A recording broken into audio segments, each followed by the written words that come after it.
The topic today was planned with no connection, believe it or not, to the horrendous developments that we've all experienced over the weekend with the, I don't want to say tragic, it's horrendous, the killing of 12 young teenagers on a soccer field in northern Israel as a result of a Hezbollah attack, which is a daily, but this time one of those Iranian-made rockets with a 50-kilo warhead landed in the heart of the village and killed all these teenagers. And it's very clear that Israel now will have to respond in order to restore deterrence and to answer such a grave attack on civilians in Israel. And of course, there's tremendous concern about the implications of Israel's response. How will that response be? Will it be enough to restore deterrence without providing Hezbollah with an opening to start a full-on regional war? So we're in grave days in a very quick media cycle that keeps changing. Last week, it was a prime minister's visit in Washington. That's already distant memory. And the week before that, of course, it was a Houthi attack on Israel. And now we're facing this situation. But I think it should be very clear to all of us that the war in Gaza is but one front and no longer even the main front that Israel is facing. It's now the north, it's Hezbollah, and of course the problem of Iran and the 7 fronts with which it seeks to encircle Israel and other countries in the region, and the need for an alliance between Israel, the Sunni Arab countries, led by the United States with the participation of European countries. This is the future that we know that we need. And this is where ELNET is very focused in its mission. Europe is changing. I think we're all following the unfortunate news from the UK with the new government and decisions that are being made that relate to Israel. So the conditions are not easy in the world today, and certainly not in the Middle East. And Israel needs all the help it can get. And this is where ELNET can play a major role. And this is where we need you, all of our supporters, to continue supporting the mission of this organization and to enable us to continue to do what needs to be done. The topic today is very close to my heart. I'm a son of Haifa. As I grew up, I was very close to the Druze villages on the top of the Mount Carmel, Dalia and Usfia. It's a diverse city. It's a story of diversity in Israel. And today we'll be talking about this amazing community, our brothers and sisters from the Druze community. So without further ado, Daniel, the floor is yours to introduce our speaker and topic. Thank you, David. So indeed, the unprecedented attack that took place on Saturday not only crossed the line as being the worst attack on Israel since October 7th, but it hit the Druze community of northern Israel, which finds itself right now in deep shock, and we can't stress enough how tragic this event was. Over the years, the Druze community of Israel has contributed immensely to Israel's society and security. And so how will such an event be perceived in Israel and across the region? And what retaliation will be needed to address such a tragedy, both strategically and internally for Israeli civilians and members of the Druze community? To address this very sensitive topic, we have with us esteemed Gadeer Kamal Mreeh, the first Israeli woman Druze elected as a Knesset member. Gadeer is a pioneering leader of the Druze community. She shattered barriers by becoming the first non-Jewish anchorwoman to deliver news in Hebrew and Arabic on Israeli TV. And most recently, she assumed the role of the Jewish agency's first non-Jewish senior envoy to Washington, D.C. So thank you so much for being with us. It must have been a quite complicated last 48 hours, must only assume. So I'll give you the floor and I'll ask you the most, I would say, naive question as a first one, but what are your initial thoughts and feelings upon hearing about such a tragedy that took place on Saturday? Well, thank you, Daniel, and thank you, David, for having me. And I want to thank my agent, the one and only Amit Rahmian, for organizing this event today.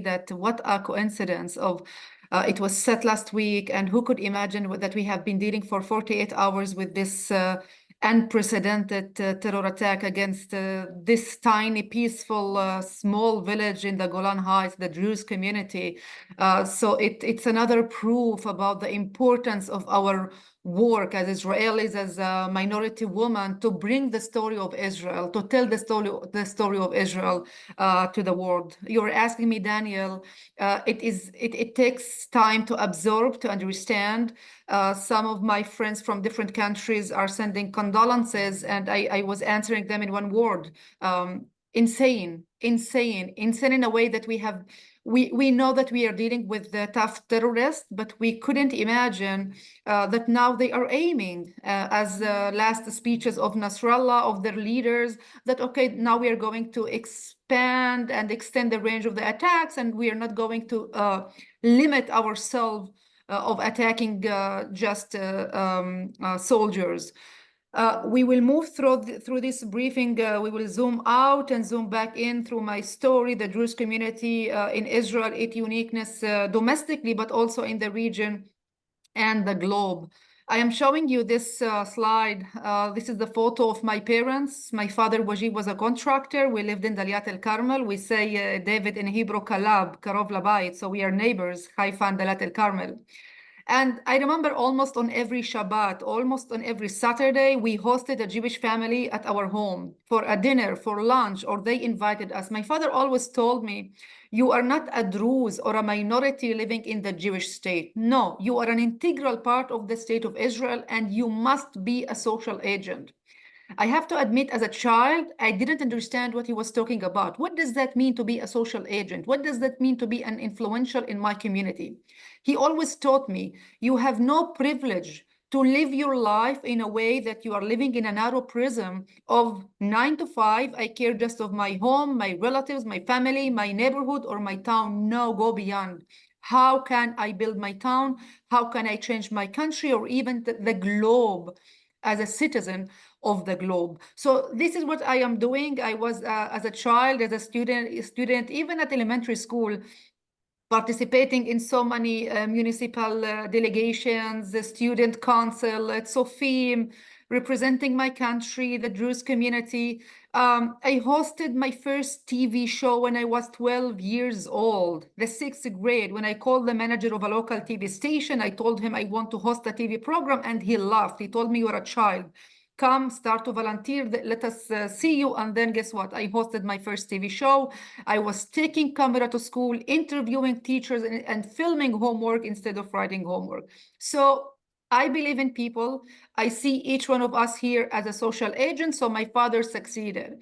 And then I was the first Druze anchor woman, politician, the first non-Jewish senior envoy of the Jewish Agency. And through the whole process of my life, in every position, in every station, I always remind myself of what my father told me: be a social agent. So who are we, the Druze people? In the world, there are roughly 2 million Druze members. The majority are living in the Middle East. There are Druze also in the West, in the US, in Venezuela, in Europe, but the majority are living in the Middle East, in four countries, in Lebanon, Syria, Jordan, and also in Israel.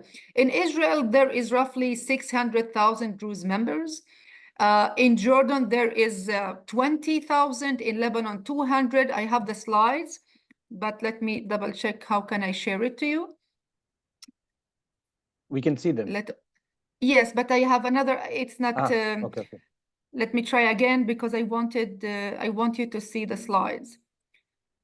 Okay. I believe now it should work better. Yes. So you see the slides. So the Druze people are located, as we mentioned, in Syria, Jordan, Israel, and in Lebanon. The majority are in Syria, with a huge population of 600,000. There are Druze also in Lebanon, in Jordan, and in Israel. Druze people are located in 3 major locations: Carmel Mountain, Galilee, and Golan Heights. 16 Druze villages. All of them are located in the north of Israel. And if we see this map, in the north of Israel, in the Golan Heights, there are four Druze villages: Majd al-Shams, that is considered to be the capital of those villages, Mas'ade, Ain Qinya, and Buq'atha. We have roughly 20,000 Druze members living there.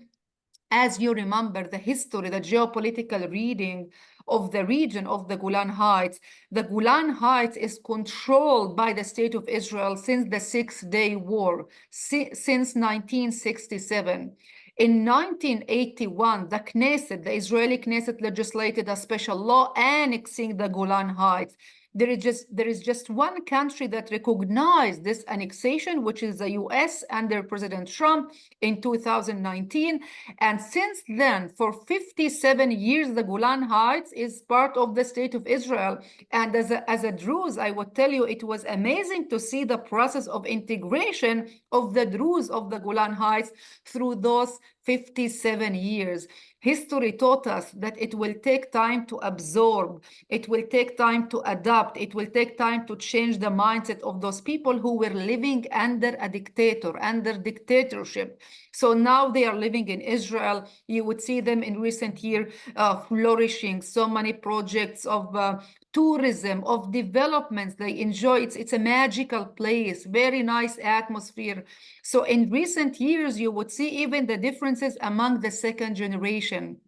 You would see second generation at Tel Aviv University, in Haifa, because they are geographically belonging to the periphery of the periphery. So they relocated many of the young Druze from the Golan Heights, and they found themselves part of the State of Israel. I always say the third generation will be Israelis more than Israelis. I remember one day when I visited them, when I was a member of the Knesset, and I visited the mayor. I went to one of the homes, and a woman stood in front of me and told her husband, "Are you crazy? Are you bringing a member of the Israeli Knesset to our home? I'm afraid." I told her, "Hello, nice to meet you. I am Gadeer. No one is going to do anything for you." She was so afraid. I told her, "You live in Israel. I believe you should understand that. You should enjoy democracy, freedom. No one is checking with whom you are speaking, who you are meeting." And she told me one sentence, "Gadeer, my mother always told me, the walls are listening. You should trust nobody. The up-bottom intelligence is everywhere." So that anecdote symbolized to me the rooted fear that sometimes maybe for us it's hard even to imagine in our mindset as liberal democratic Westerns. What does that mean to belong to a dictatorship and suddenly to live in the State of Israel? And off the record, under the table, they do appreciate living in Israel. They do understand what the benefits of living under Israel, and it's a process that is taking time. Let us talk about the Druze in general. Who are the Druze? What is the relationship between the Druze and Israelis? Well, the relationship is very unique, very strong. I always say it is very similar to the relationship between the State of Israel and the US, relying on mutual goals, mutual values, which is the most important thing, and mutual challenges. When in last century, the Druze leaders realized that there is a similarity between the Druze and the Jews when we talk about values. That is why the Druze people decided to stand with the Jewish people and to help them, to assist to build the State of Israel. Look at the photo of 1948. I don't know if you recognize the man here, number 5, Yitzhak Sadeh, one of the founders of IDF. That village was taken in my hometown, Daliat El Carmel, in the north of Israel. He had already Druze friends fighting with him in 1940. And imagine how much there is deep trust, strong allies, and fierce commitment even in 1948, even before the establishment of the State of Israel. In 1959, the first official visit of Ben-Gurion as a prime minister to a non-Jewish community was to visit the spiritual leader of the Druze community, Sheikh Tarif, and to thank him for the contribution of the Druze community since then to the state of Israel. In 56, the mandatory military conscription law was applied for the Druze. Every male aged 18 drafted into army. By the way, today the Druze people draft into army in Israel in the highest percentage. 82% of Druze people draft into army, higher than the number among the Jewish sector, which is around 74%. We are considered to be the loyalist minority living in Israel. In our religion, there is no any territorial aspiration or national aspiration. It's not written in our religion that one day we will have our own homeland. That's why Israeli Druze are loyal to Israel, Syrian to Syria, Lebanese to Lebanon, and Jordanian to Jordan. I don't know if you, when you are seeing this last photo from 71, I don't know, David, if you recognize here the man, the mayor of the city of Haifa, Abba Hushi, thanking Abu Ruken family. Unfortunately, today we have two Shabbat Shchura, two Black Saturday. But do you remember the first Black Saturday, 1946, when Jewish cities, Haifa was attacked?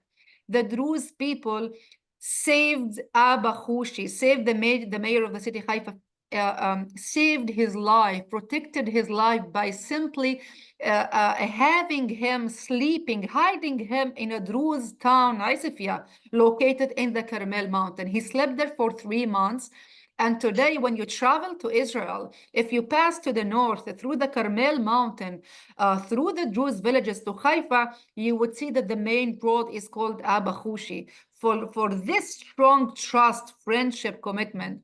So the relationship between the Druze and the Jews is succeeded even to overcome all challenges since the establishment of the state of Israel, because it relies at first on mutual values.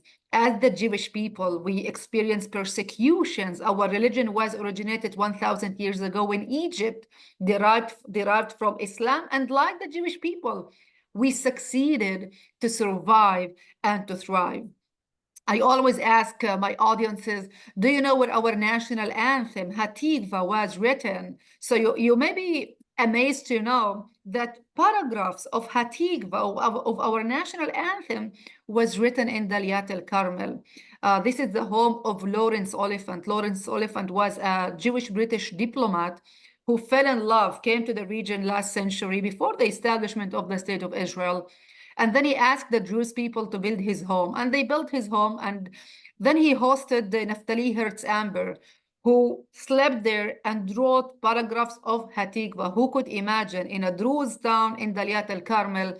Today it is Beit Yad Labanim, where we, the Druze people, commemorate our soldiers who fell protecting the country. And I always say sometimes people are thanking us for drafting into army. We say no one need to thank us for that. We are not making any favor to anyone. We are protecting your sons, our sons, your homes, our sons. This is our country. By the way, there are so many interesting and unique facts about the Druze people that I don't know if you know. We believe in reincarnation, in the transmigration of soul after death. That's why people say that the Druze soldiers are very brave because they don't fear death. We have internal marriages. A Druze woman must marry a Druze guy, but guess how I met my husband? I met him in an internet chat, and we had a blind date in a theater in my hometown, in which when I went back home and told my mother, she told me, let us go back to the family tree because his grandmother is a relative of your grandfather. I told her, leave the family tree, I want to marry him.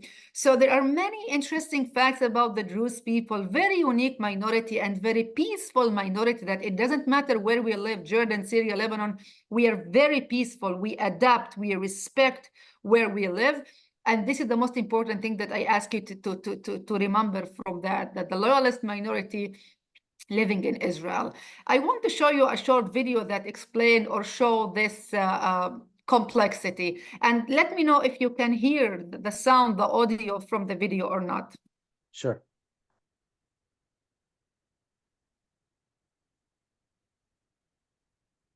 No, so far there's no sound. Can you hear the sound? No. Just yes or no? No. So let me activate the sound. Maybe we No. didn't. I want you to hear it because I believe that it was very nice the way they showed the unique position of the Druze. Yes, let us hear sound.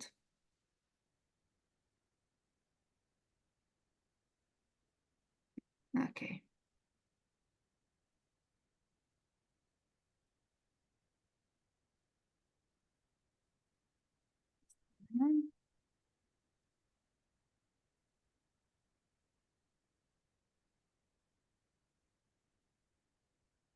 Now you should hear. בשנות ה-50 הוחלט על גיוס בני העדה הדרוזית לצה"ל. בשנת 1957 גויס החייל הדרוזי הראשון. Do you see it? שלום, באתי להתחייל. Do you see כן, it? איך השם? שריף חלבי. Oh, Please approach. No, the image isn't moving. okay. It should move. If you want, we can share that video in the chat for our audience to, if it doesn't It's work a very out. short video that I want Yeah. I want you to Not only see. that, I actually know that video personally. So yes, I would recommend definitely watching it. So let's give it another try. last And if chance, not, yes. we'll share it. בשנות ה-50 הוחלט על גיוס בני העדה הדרוזית Okay. לצה"ל. It doesn't work. Okay. I will share it with you, and I really recommend you to see it because it shows how much the Druze people are, on the one hand, fully integrated. On the other hand, some Jews see as an Arab. But being in the middle, in the way, my mother tongue is Arabic, but I think and dream in Hebrew. When I broadcasted news, sometimes, by the way, on the same day at 7 p.m. in Arabic, مساء الخير من أورشليم القدس, and an hour later in Hebrew, عرف طוב לכם מירושלים. It was much more easy for me to speak in Hebrew because I think in Hebrew. So we are Israelis more than Israelis, but some Jews see us as Arabs. So being in the middle, somehow it's complicated, it's challenging. And I want to show you the next slide. I will share with you, Daniel, and I really recommend you to show it to our colleagues, this short video, because I believe it symbolizes what does that mean to be in the middle. What does that mean to be an Arab? בשנת 1957 גויס החייל הדרוזי הראשון. שלום, באתי להתחייל. כן, איך השם? שריף חלבי. אתה מוקף! וואקף וואלק ענה בטוחק! ימית, תגידי לקודקוד שתפסתי מלוכלך. אני רוצה אפטר למועדון הסקוויז במטולה. לא, לא! אני לא מלוכלך! אני דרוזי! מה? דרוזי!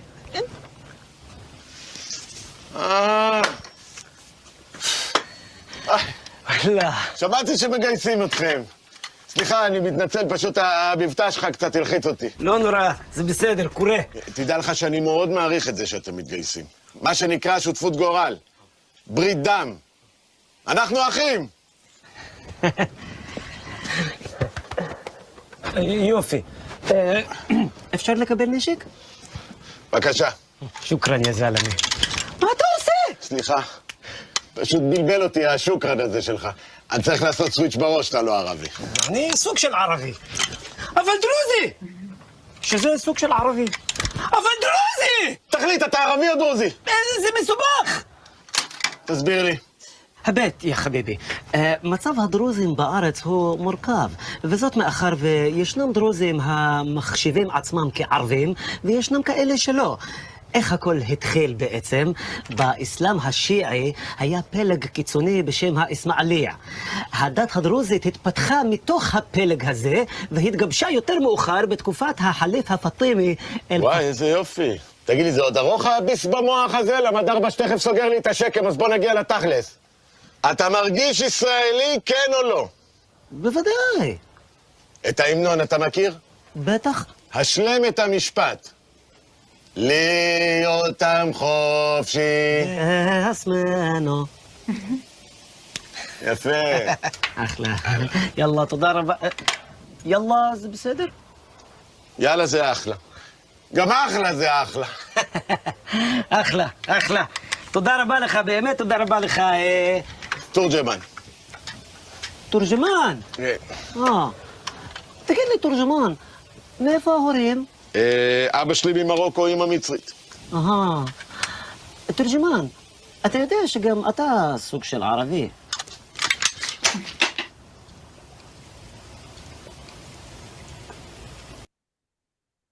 So yes, this is what we are talking about. Torjiman is saying, my father from Morocco, my mother is from Iraq, and he symbolized actually 45% of Israelis who are by definition, they are Arabs. And Sharif, that in so many aspects, I believe that Druze people or the Druze people is a successful model of an integration of a minority in a country that I believe the state of Israel can be proud of. There are so many stations in my life. I started to, interesting places, started to write a book about it, but I want to show you this picture that was taken in February 2019 when I decided to join politics. It took me 2 months to decide if I want to be the first in doing things. I believe women here maybe understand what does that mean to be the first when you are living in a conservative society. And the first official meeting with me and the leader of my party, then Benny Gantz, is to visit the spiritual leader of the Jewish community, Sheikh Tarif. And I went there. Benny Gantz asked me, called me that morning, Gadeer, can I sit near you on the same sofa at that place? I said, guess what? I don't know. I don't know. There was no any woman before me to try that. Let us try. And he was sitting near me. Nothing happened. I don't know if you see, I was wearing on my neck a scarf, white scarf, respecting religious and conservative Druze women that are very like modest in their clothes. And then I was so assertive as Gadeer by saying now youth and women are joining politics, because when women in any society are speaking politics, it is beyond politics. It means I am an integral, equal part in this society. And the spiritual leader was clever enough in order to give the green light. And suddenly we saw sheikhs, religious leaders, voting for a girl with zero political experience coming as a journalist. We trust you, be our voice, represent minorities. And then we started those meetings. And I want to show you this photo. I don't know if you see something strange in this photo. No any woman when I started my campaigns. And it took us time by calling, tweeting, in any interview, calling women to join politics. And then it was like mushrooms after rain. There were so many women who were thirsty simply to be given the opportunity to share their voices. I told them the easiest thing for me, it will be to be elected, sit in my office at the Knesset and read what think tanks are recommending me to do. I want to hear you as career women, students, mothers of the soldiers, talk to me. What do you think we should do? What do you worry about? What do we need to do? And it was amazing. I was elected, re-elected. And in 2021, I decided to take time from politics. I also lecture about gender equality and the advancement of the status of women. We will leave it, but now I want to take you to October 3rd, 2023. I don't know if you saw these photos. So much happening in the Middle East. Sometimes we say we produce as Israel news on one day more than a country would produce in a year.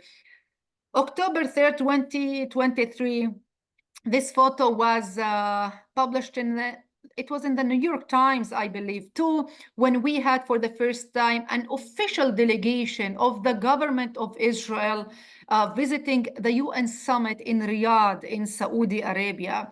There was 2 ministers, Shlomo Karei, Chaim Katz, with their delegations. And in this photo, you see a religious official of the delegation of the government of Israel praying, and you can see from this hotel the view of Riyadh. I don't know if Hamas saw this photo before October 7th, but I believe this is a symbol of what was happening in the region pre-October 7th, before October 7th. Since our establishment, the state of Israel was simply thirsty to be recognized as the Jewish state in this hostile environment. We worked hard. I am sure you remember September 1st, 1967, a Khartoum resolution in Sudan, when Arab leaders convened and declared proudly the very well-known 3 no's. No peace with Israel, no recognition, and no negotiation. It took us time to try simply to say, hey, we exist at the Jewish Democratic State of Israel, and just recognized us. And then through the decades, we had the peace agreement with Jordan, and then, at first with Egypt, and then with Jordan. And in recent years, we have been seeing a new Middle East. The peak was Abraham Accords in September 2020, in which Bahrain, UAE, Sudan, Morocco, normalizing relations with Israel, recognizing Israel. And this photo was the Abraham Accords version 2, which is Saudi Arabia joining. Saudi Arabia, the symbol of Islam, with the 2 most important holiest cities of Islam, Mecca, Medina. If they are going to join and normalize relations with Israel, maybe this is the key for further opportunity, for opening up the world for us, for Israel, in the Islamic world, reminding ourselves there are 500 million Arabs, there are 2 billion Muslims. So maybe Saudi Arabia or Abraham Accords version 2 that we were so close to sign, maybe would be the key to normalization with Malaysia, Indonesia, Afghanistan, Pakistan, who knows? It is crucial for Israel. So maybe on October 3rd, when Hamas saw this photo as a symbol of how much we were thriving and close for this milestone, they decided to launch October 7th. Domestically, we were so polarized. Look at the numbers, the results from the elections. Last election, November 1st, 2022. Israelis are divided 50-50. 2,360,000 voted for Prime Minister Netanyahu. 2,330,000 voted for anti-Prime Minister Netanyahu. 50-50 Israelis were divided. Arab, Jews, right, left, anti-pro, Mizrahi, Ashkenazi, even among the Jews.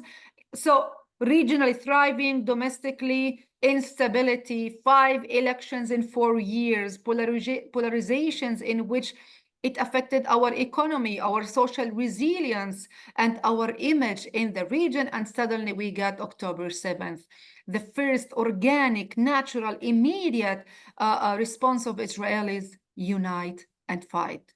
Put everything aside. We are facing existential threats, unprecedented crisis, and now we need to unite and fight. And there is a peak moment of national unity. I'm sure you saw, you are following, you are dealing with those materials. Suddenly we saw religious Muslim women from Rahat sending food to the soldiers. We saw even people, even among the Druze community, as you know, but even among the, I want to show you the Haredi sector that rushed and say, okay, we want to draft into army, 30% are supporting. And in recent months, they were saying, hold your horses. Let us now zoom out again. Okay, we are facing October 7th, post-October 7th, recent developments, the war. What should we do? And when we zoom out, now we understand that modern wars are totally different than wars that we had in last century. In last century, you had tanks, you had a conventional weapon, artillery, and that's it. In modern wars, you have multiple fronts, even satellites are involved and navigation issues. But the most important thing that we understand now that boots on the ground are not the most important front. Which front is the most important? The information war.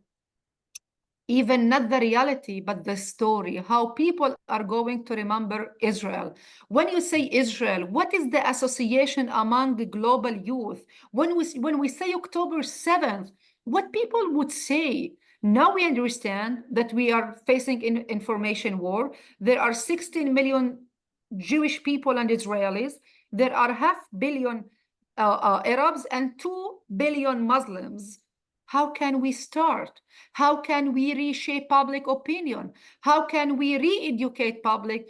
This is the major challenge that we have been working pre-October 7th and post-October 7th. And it leads us to what we deal with, public diplomacy. By being here as Gadeer, as a Druze woman working under the Jewish agency based in Washington, D.C., I was a former member of the Knesset. I was even in the opposition. But now I am one of those soldiers who are here telling the globe, who are we? What's happening in Majd al-Shams? And in that role, when people are asking us, how are you doing that? What should we do? I want you to remember the rule 3-1. This is what I do. 3-1. 3. I would see the world as a scale in which I have 3 segments. The first segments, they love us, they support us, they understand what's happening, good, interesting, but my time is limited, my energy is limited, and I need to prioritize. The other side, who are extremists, fundamentalistic, radical people, that it doesn't matter which data, which numbers, facts, knowledge I would mention, even I can open with them maps, they just would chant from the river to the sea. They don't want me to live. They don't recognize my right to exist. So I would leave them to where I believe and we believe in our policy, we should concentrate here in the middle. People who are confused but have the willingness to try to understand different perspectives. Some of them, they are not sophisticated or educated enough, or they don't have the understanding of art of discussion or art of disagreement, but it's not my role now to educate them to leverage their skills, but it's my responsibility to try to simplify as much as I can in order to work here. And here, for 3 years, I have been working under the Jewish agency by what we say public diplomacy. Nations now understand the new global trend of diplomacy, that nations shouldn't limit their work in a level of an ambassador is speaking with an ambassador, a minister with a minister, a president with a president. No. People, we the people, we have the power. Remember the sentence, when people lead, leaders follow. Public, we have the power. So now in public diplomacy, we say, let us do track 1.5 diplomacy, track 2 diplomacy, track 3 diplomacy. When we work even in the grassroots level, when we work with the officials, with professionals, sometimes we do winery diplomacy. Sometimes we do business diplomacy. Sometimes we do sport diplomacy, taking athletes from here, athletes from there, and we have been taught at Harvard, you can create an atmosphere of trust. When you put them in the right atmosphere, when you open or foster meaningful dialogues and constructive discussions, it starts and work to lead us to better understand each other. And one of the most powerful work that we done was in Michigan. I don't know if you have been in Dearborn. I was in Dearborn. I was shocked what's happening in Dearborn. And I had work dinner with Arab leaders. And it started by a woman who stood up, gave me that monologue of 3 minutes against Israel. And I was listening politely. And then I asked her, okay, please mention one book that you read about the history of Israel. Nada. Have you been, not even in Israel, did you visit Jerusalem, East Jerusalem, the West Bank? No. So what you're saying, relying on what? Which knowledge? Social media. So I said, excuse me, story of 15 minutes or seconds is not going to educate you when you have zero understanding of the history of the region, or the nuances of the conflict. So the 3 is working with the confused. The 2 is our need to work in 2 layers. Beyond the authenticity and the story of me as a Druze woman, let me tell you, how does that feel to be an Israeli when you say apartheid? Yeah. Beyond the storytelling, the data, the knowledge, the facts, the responsibility of us as social agents to educate ourselves. Education is the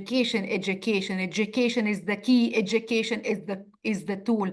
We cannot defeat or overcome through stories. So we need to work in two layers. And the one Indeed. is that at the end of the day, each one of us as individual has a huge power. I don't know how many people we are here, but I see that we have much more power, because think about it, each one of us can influence in his life at least 10 people. Your children, your neighbors, your colleagues. Go beyond. I believe that we can influence much better. I found out the most inspiring conversation that I had in my life, sometimes with strangers at the airport or in different places. So the what is education, the how is social activism. You don't have to be hired officially by the Embassy of Israel tomorrow morning. Simply activate yourself as a social agent and be responsible, engaged citizen, and influence others with this authenticity and with your knowledge. Definitely. Wow, how to unpack all of this in a nutshell. First of all, thank you. This was very inspiring and a background and very insightful as well. Thank you. To let also our audience that we have the questions continue to flow as well. Like as long as you continue, the more questions came along. So I'll just ask you one and then open it for our audience. Just to zoom back in, as you rightly mentioned, the Druze community has been an integral part of the Israeli society across its history, and also its defense. As you mentioned, the high number of the Druze drafting percentage. And also since October 7, we also seen tragic numbers amongst the Druze community, and now Druze civilians just 48 hours ago. How can you see now in a more regional and political, how can it affect? Because you rightly said there's the Druze community also exists in Syria, in Lebanon. Hezbollah are the ones who fired that. What is now the security situation? How does it affect the community? In the region, if we have the region context among Druze leaders beyond the nationalities or political ideology, common sense, when you see those horrific images, when you see the facts of 12 kids, innocent children are killed, so it's not hard to understand who is the enemy. Because of the complexity of the Middle East, it's hard even to have this interconnectivity of Druze, of Israeli Druze speaking with Lebanese or Syrian or Jordanian are more because we have peace with them. But it's very complicated, but we trust the healthy mindset of Druze and other minorities anywhere. And there's a deep empathy, and we didn't have to work hard for that. It's very natural. Understood. I'll open now for questions from our audience. First one would be Jeffrey Donfield, please, if you could unmute yourself. Thank you. You spoke so beautifully about your father's influencing who you are as an Israeli. My question is there some means of replicating your father's teachings to young Israeli Arabs? Yes, actually, thank you, Jeffrey, for the question. Yes, actually, the majority, even now we have so much database because we had 5 elections. We wanted to measure what's happening in Israel and how that is affecting the politics, the domestic politics among us, the Druze as minority. Even we found out that 85% of Druze Israelis are voting center-right in the way of that fierce commitment, that strong sense belonging to the state of Israel as agents, as ambassadors, as I call it a non-conventional weapon when we go wide, because today domestic challenge that the Druze people are facing is that we found out that so many Druze women now are much more educated than men because the Druze men draft into army. Meanwhile, Druze women do the national service, which is shorter.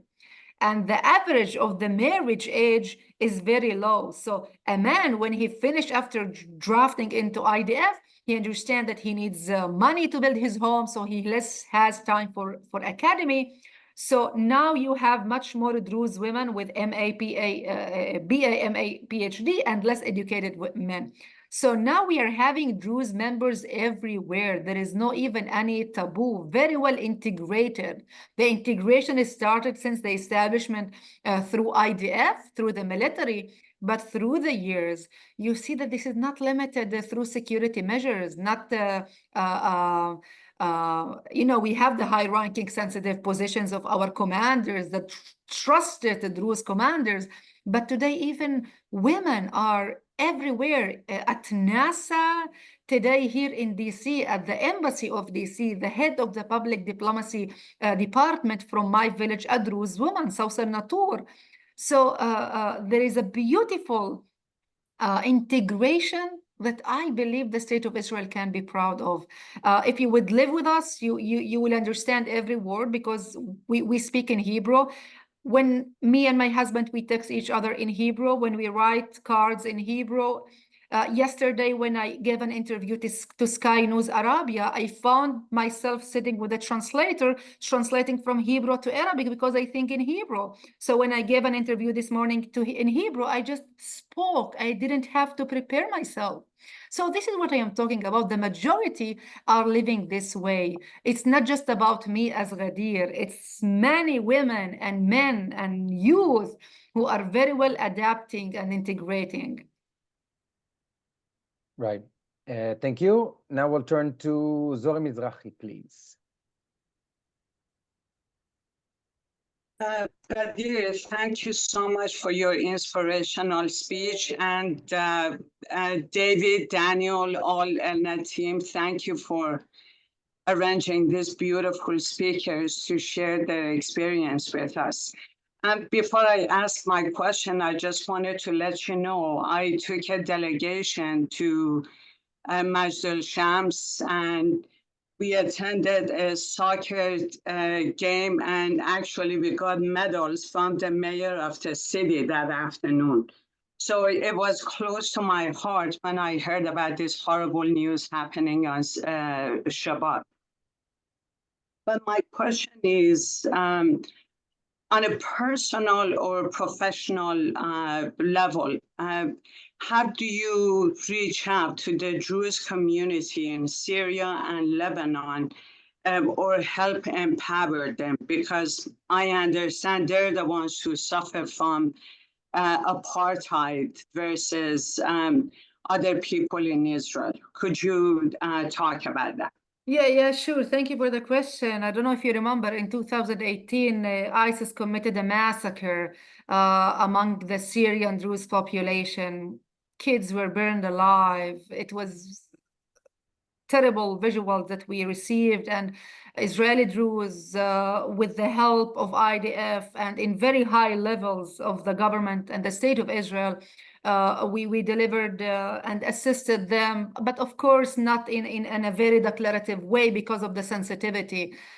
Yes, the Israeli Druze have been living the most stable conditions. We have been following what is happening in Lebanon, which is a failed state. Yesterday, I had a dinner with friends of us, a couple American Lebanese, who are saying they were laughing that actually Beirut is getting the largest amount of electricity of 2 hours a day. The whole periphery of Lebanon is actually getting just 1 hour.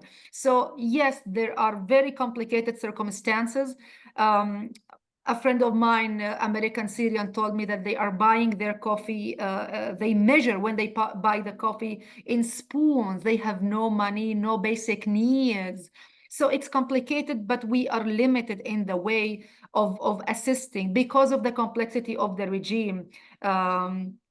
It's hard even to communicate. And I always look at the other model of my Jewish brothers and sisters and the privilege. Please appreciate the privilege of being able to help your brothers and sisters globally when there's a humanitarian crisis. Because what happened in 2018, seeing your brothers, people who are sharing same religion as you, asking, begging, crying for your help, and you cannot do that because they are living under dictatorship, and any communication could lead them to think that they are talking to a Mossad agent. It's challenging. So we try under the state of Israel in legal term with very sensitive measures to help, but our help is limited. Thank you. Thank you. I'll turn now to Esther Kando, please.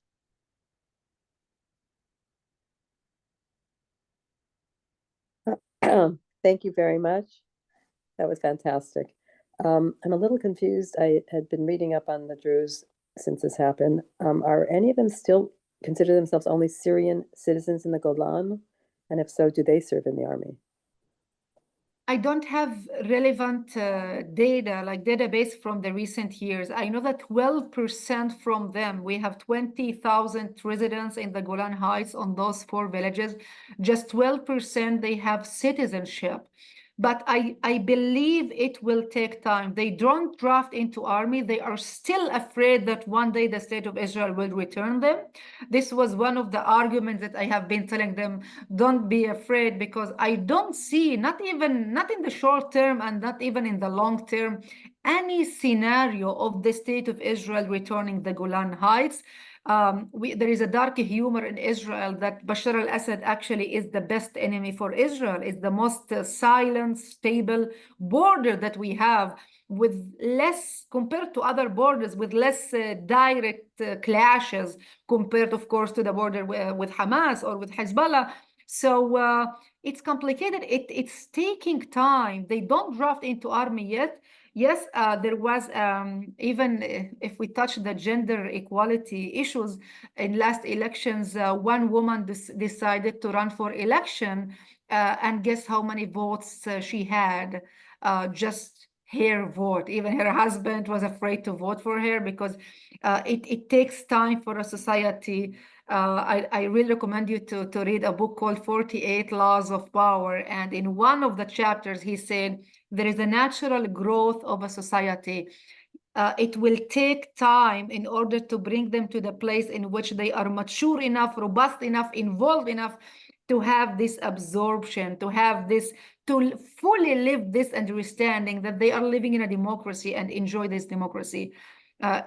It takes time. History taught us that those processes take time, because the hardest thing to change are perceptions, thoughts, beliefs. Yeah, understood. Now we'll turn to Tzvi Paikin, please.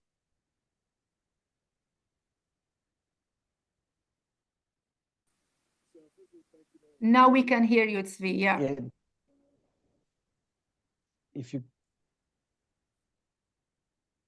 I cannot hear you, Tzvi. Would you No, repeat? Tzvi, we can't hear you, unfortunately. If you can either increase your volume of your microphone or speak closer.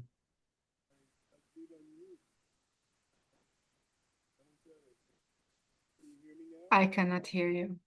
No. Maybe on mute. No. Daniel, maybe you can ask his question.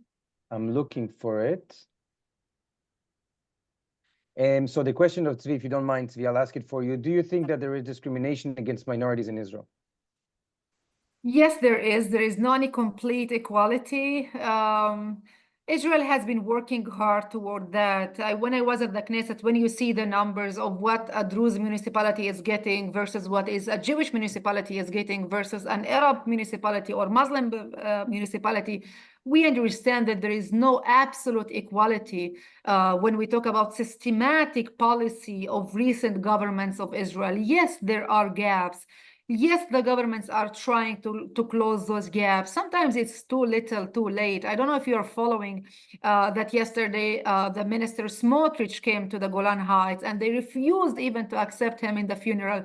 There is so much anger. People are upset. Last month, the electricity law, for example, Smotrich, as a minister, he put a veto denying any, he refused to pass the electricity law. And the Jewish people were so upset because the illegal building is a crucial challenge that the Druze people are facing. So yes, there are gaps.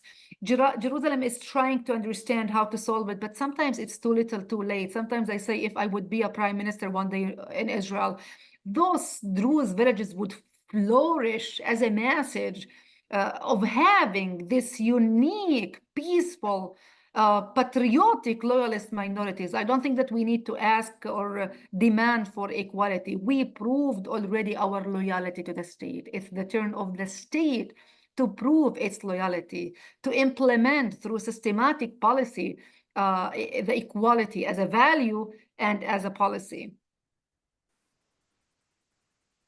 Thank you. And with that, I will now turn to our closing. But before that, I really want to thank you for this very inspiring talk and very inspiring story. And throughout your speech, we received messages of support and sharing also condolences, but also wishing you the most success in your endeavors, because your success is our success. So thank you for that.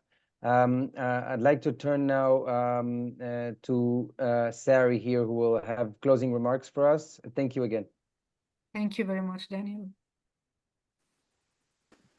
Gadeer, thank you so much for finding the strength to join us and to inspire us today, and for all you're doing for Israel. And please know that our hearts are with you and the Druze community as part of us, and with full appreciation of our strong connection for as long as history can go back. Your analogy of the Druze community's relationship to Israel being like Israel's relationship with the US, based on shared goals and values and challenges, really hits home, because that's exactly what ELNET is doing, promoting the relationship between Israel and Europe, based on shared values and goals and challenges. And as you said, it's all about education. And this is what ELNET does at the highest levels of government. Lawmaker by lawmaker, official by official, we're gaining and strengthening Israel's friendships throughout Europe by bringing individuals to Israel, engaging them in dialogue that educate them to the truths of Israel's realities, and furthermore, helping them understand why it's in the vital interest of their own countries to stand strong with Israel. With the cruel attack against Druze children and teens in northern Israel and the likelihood of a full-fledged war with Hezbollah looming large, Israel is in a particularly precarious position and needs strong allies.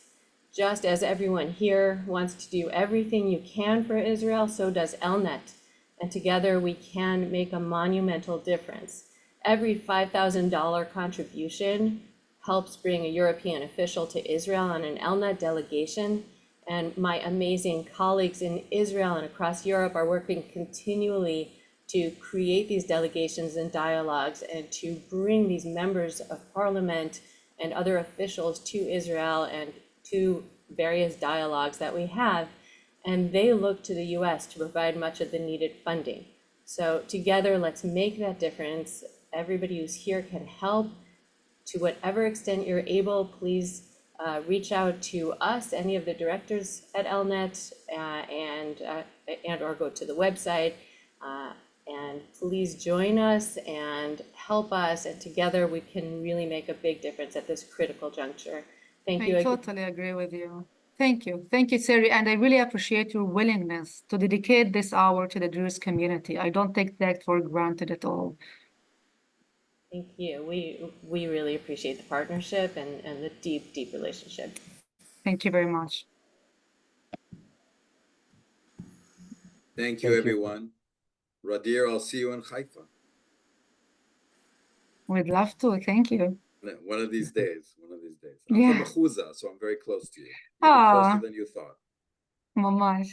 And we could talk about the Baha'is, and we could talk about the Christian community in downtown Haifa, talk about diversity in the Middle East. Researchers said that people will remember just 17% of what I said today. And I always say, take just one sentence. Don't talk about them, talk with them.